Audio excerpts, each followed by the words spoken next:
Ow. Hello everyone, welcome back to Higurashi When They Cry, Chapter 2, Watsunagashi. Punchy here, and ready to get back into the... I don't know. I know it's the room where they store stuff, just looks like a torture room to me, if I'm honest.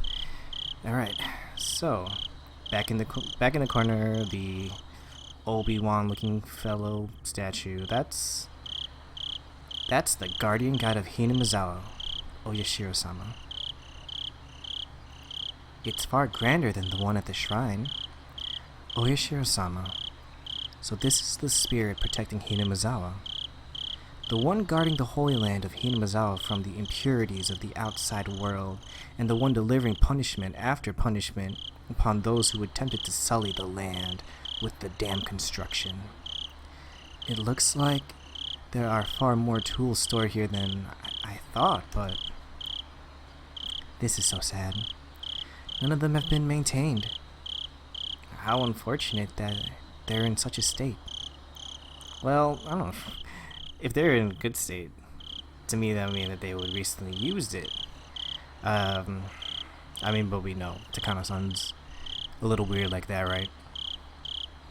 Even in the dim light, I could see a lot of strange objects lining the walls, ceiling, and shelves.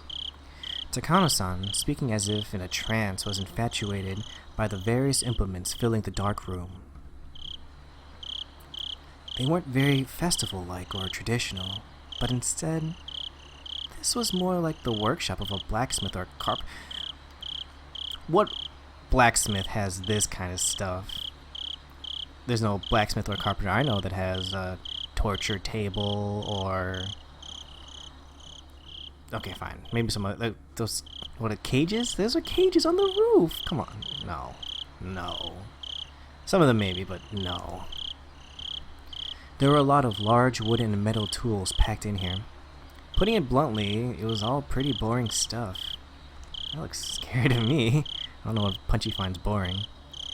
I'd imagine there would be more artistic things in here from the Heian period, but these are a far cry from being cultural artifacts. My expression betrayed me. It betrayed my dashed hopes, and they caught on right away. Oh. Is this not interesting for you? Oh, it's very interesting. I'm not into literature or art, so I can look at this stuff, but I don't really understand its value. Punchy-kun, you really do look like you don't get it. I guess that's only natural. Takano-san reached into a paper bag that she'd been holding the whole time. Took out a worn scrapbook, so it was hers, and began to flip through it. Then, just for you, Punchy-kun, I'll tell you an old story. No, don't go into a whole rant about this. Yeah, the dance is probably still going on, but it can't be that long. It's a common tale in this region. If you go to the library, it would even be on the recommended reading list. Telling stories in such a dark, creepy place? She must have a horror story in mind. Is there anything she doesn't like that isn't horror, I suppose? Shien's face bellied nothing but calm. If she had the same personality as Mion, she'd have found fault with me being scared. I'll endure it for now and pretend to be calm. Okay. Alright, I'll read it. After confirming that I was going to be quiet and listen, she began to speak softly, like a kindergarten teacher reading a picture book. Long, long ago, in a certain village in the mountains, there was a swamp. This swamp was very, very deep. Some even called it bottomless.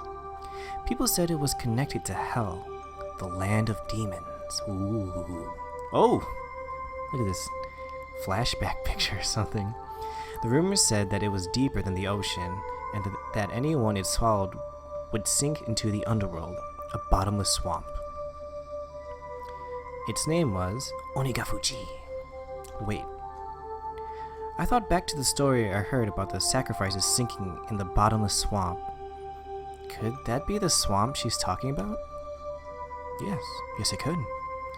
So then the village was Hinamizawa, right? You catch on quickly. That's right.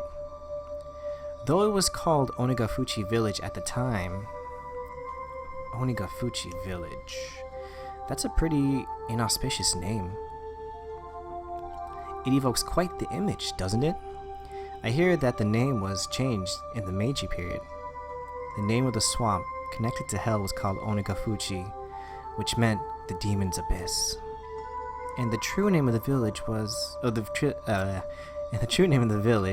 Hinamizawa, was Onigafuchi Village. That doesn't bode well for you. The villagers belong to that abyss, or to hell, in other words. They live their lives worshipping the swamp, said to connect it to it. But then, one day... Oh! Jesus! Got like a... What's his name? Like a demon Super Saiyan or something going on here. Demons began to appear, one after the other, from deep in the swamp. The villagers feared that hell was overflowing. Oh, the demons mercilessly attacked the village. They could only watch in fear. They could do no more than hide themselves and tremble. So, did someone exterminate them? Unfortunately, there is no Momotaro or Superman in this fairy tale. Then, did they get the whole village together to fight them? Heavens no! The villagers weren't nearly strong enough to fight on equal terms with the demons. Then, the only recourse would be to flee the village. Akuma! Sorry. That's what I meant, like a Super Saiyan Akuma, that's what that guy looked like. They couldn't do that either. To the villagers, it was their beloved homeland. It didn't matter how terrifying the demons, they wouldn't have run away so easily. Then, what did they do? Wouldn't they just get wiped out? Unable to fight, and unable to run, all they could do was wait for the village to be destroyed. Then, when everyone had lost hope, their god, Oyashiro-sama, descended onto them. There he is. I see. So, Oyashiro-sama came down from the sky and beat up all the demons then? You're such a boy, Punchy-chan. You always jump straight into using force to resolve things. Shion sighed, a little annoyed. Embarrassed, I held my tongue. The thing about Oyashiro-sama, he wasn't a violent god who would beat them up, like you're saying. He was a kind god, filled with love and benevolence. That's not the Oyashiro-sama I know now. The strength of Oyashiro-sama descended from the heavens couldn't be compared to that of the demons. They didn't even fight. They simply prostrated themselves before his radiant authority. Oyashiro-sama urged them to go back to hell from whence they came, but the demons wept and challenged him, saying they could never return. The world of the demons, too, has harsh commandments. They claim that they had been banished from hell. Demons, who didn't have a place to go either in hell or in the human world. Of course, they were at fault for attacking the village. They deeply reflected on it and were sorry. As the villagers conversed amongst themselves, little by little, they came to pity the demons, and, after talking with everyone in the village, they decided to live alongside them. That doesn't sound safe. A lot of fairy tales have them being exterminated or driven away, but you don't often hear one where they live in peace. That's true. You're right. Demons are supposed to symbolize all evils. A story where they decide to live together with humans is certainly strange. It's like a nice different take. When the demons first heard the villagers' invitation, they doubted the ears, but soon burst into tears of joy. I mean, it's not something you usually hear, demons having joy over something other than like torture, evil things. The villagers had given them a place to live. It was said that in payment for this good deed, the demons shared their many kinds of power and secrets with the villagers. Yashiro-sama was pleased with this happy exchange. He gave the demons the bodies of humans so that they would be indistinguishable from the villagers. Oh, that explains a lot, actually. Well, should I say it explains a few people. He himself decided to stay on the surface and watch over the everlasting peace between them. A land in which man, demon, and God live together. I had thought the word demon was a noun meaning evil that needs to be exterminated. A god may have mediated for them, but you don't often hear happy endings like that where both sides live in harmony. I don't know. Not in anime these days. I see. I guess it is kind of interesting. Although the normal fairy tale ends there, it was revised quite a bit during the Edo period,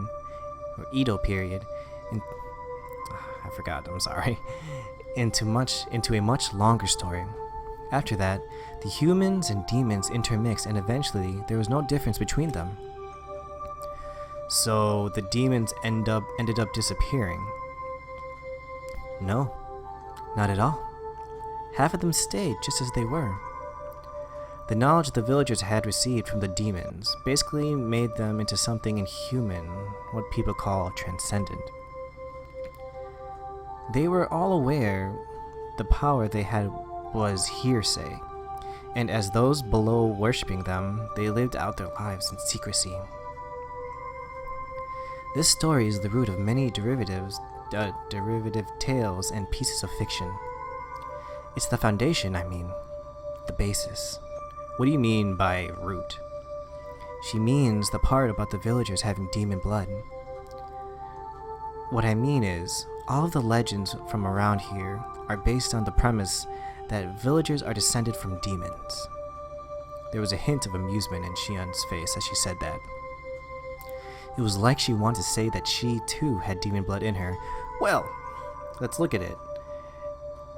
Mion, probably, judging from the faces she's made at us and the whole red bun ordeal. Come on. If this is true, totally part demon. Twin sister has to be. Is there any proof, though? Maybe it's somehow rooted in historical fact beyond just fairy tales. Oh, Mary-kun, then do you believe that demons really did come out of the swamp and breed with humans? Well, it's not that I don't believe it, but when she said demon, she meant the ones from hell.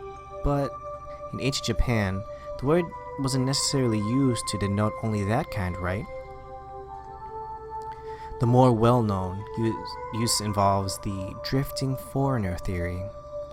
As the story goes, Westerners who were shipwrecked in nearby seas had such remarkably different customs that they were called demons. Japanese people were relatively similar in appearance to other Asians, but everything about those from the West was different. Their physiques, their faces, and their skin color. In Japan, terms like red demon and blue demon evoked images, especially of Westerners. That's interesting.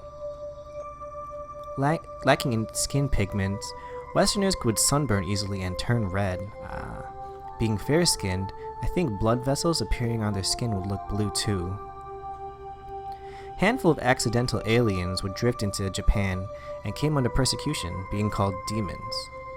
They would flee into the mountains to survive, turn into bandit groups, and attack villages for food and the like. How does that explanation sound? Maybe it's a bit childish. It kind of gave me a weird smile when, having come up with such an impromptu hypothesis, I unconsciously followed up with self-deprecation. Still, she didn't smile as if to make fun of me. It's not ridiculous. There are a lot of people who subscribe to the drifting foreigner theory. Even so, nobody actually knows what happened. Were there groups of foreigners who had turned to banditry, or were they really demons who had come from the bottom of the world? Then, Takano-san, which one do you believe? The truth of the matter aside, I'd rather believe the more fantastic explanation. It's more fun that way, isn't it? Her answer made her sound a wee bit like a romanticist. Here, I thought she'd reject unrealistic stories like that. No, we know she's all into that. Now then. This is where the fun begins. Takano-san brought an end to her storytelling and waits for a moment as if to tantalize us. Suddenly, Shion looked around, as if something had caught her eye. Her head bobbed to and fro, like she was making sure nothing had changed. What's wrong, Shion? I'm sorry. Please don't worry about it. Shion pretended as though nothing had happened. Takano-san also made sure nothing had happened, then cleared her throat and broached the next subject. I explained that half of the villagers have demon blood. That blood, they actually say that it's the blood of the kind of demon that eats people. Man-eating demons? That escalated quickly. Oh no, pausing the music. That blood still runs through the villagers' veins.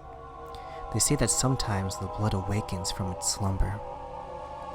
I thought the fairy tale had a happy ending, with the humans and demons living in peace, but it began to suddenly change into a brutal, bloody story. Well, they eat people. They say that every decade or so, they can't help but want to feast on human flesh. The villagers can eat other villagers, so when that happens, it's said that they descended onto human villages and conducted onikakushi. What's an onikakushi? Broadly speaking, it's when a demon kidnaps someone. When a person is demoned away. Ah, there it is. They say that villagers of Onikafuchi would overwhelm unfortunate human villages in order to kidnap sacrifices. Takano-san's explanation was plain and simple, but when I imagined what it must have been like, it was terrifying. They lose their human reason. The villagers turn into real demons en masse. They attack the villagers they loathe in the dirty world of the masses below, and then they kill and eat their sacrifices. So they're no different from demons after all. What did Oishiro-sama do? Wasn't he supposed to be staying in the village and watching over them? Oishiro-sama knew about it, of course. Onikakushi isn't indiscriminate. The villagers apparently never kidnapped anyone other than the sacrifices decided upon by their god. In the texts, it's usually 1 or 2 people. A villager inhabited by those both human and human. It was like the heartwarming episode of Colors had inverted like a negative film, revealing the painful and ugly truth. So, on the nights when they raided villages, they would feast on the kidnapped sacrifices, which is why the nights came to be known as Watsunagashi. Watsunagashi. Tonight's festival was Watsunagashi. I just couldn't reconcile the fun festival with the horrible tale Takano-san was telling me. Watsunagashi, well, wasn't it about giving thanks to the futons we use over the winter or something? That's what I thought. Punchy-chan, Wata has another meaning, you know. It means entrails. Chian, who had been silent up until now, spoke up. Entrails? Entrails? Oh, yeah, I guess that's true. Like fish guts. Wait, what? Like a jigsaw puzzle, the fun times I had with Takano-san's grotesque tale clicked together in my mind. Oh shit. Oh god. I'm playing this later at night than I would usually record, so this is taking heavier effect. Watsunagashi, so gut spilling. I didn't think saying that could ever feel so nauseating. Yes, it's as you imagine, Miyabara-kun. Right now, the Watanagashi Festival might just be a somewhat early summer festival occurring every June, but it used to be different. It used to be a ghastly, cannibalistic feast held on the night villagers had collected their unfortunate dinner. That can't be true. I had no reason to say that, but I couldn't help it. Miyabara-kun, you said that Watanagashi is a ritual about purifying futons, right? What do you think the futons filled with cotton and wata represent? Futons are futons. They're beds. They're things for sleeping in. What else could they possibly represent? I was rattling on, desperately attempting to deny the horrible festival that Takano-san was describing. Deep down, however, I found myself understanding all too well what she meant. Futons, stuffed with cotton. If the cotton represented entrails in both pronunciation and meaning, then entrit-filled futons would have to be humans. Why don't you think back to the offertory dance Rika-chan performed? Do you know what she was doing up there? No, I don't. I didn't even watch the whole thing anyway. Shh, Punchy-chan, you're getting too worked up. Shion grabbed one of my ears, reminding me that this wasn't somewhere I should raise my voice. Even so, I still can't suppress this agitation I feel. Rika-chan was carrying a festival hoe. You probably realized it already, but that's not a hoe for plowing fields. It's a tool for dissecting human bodies. Ugh. Well, oh god, okay.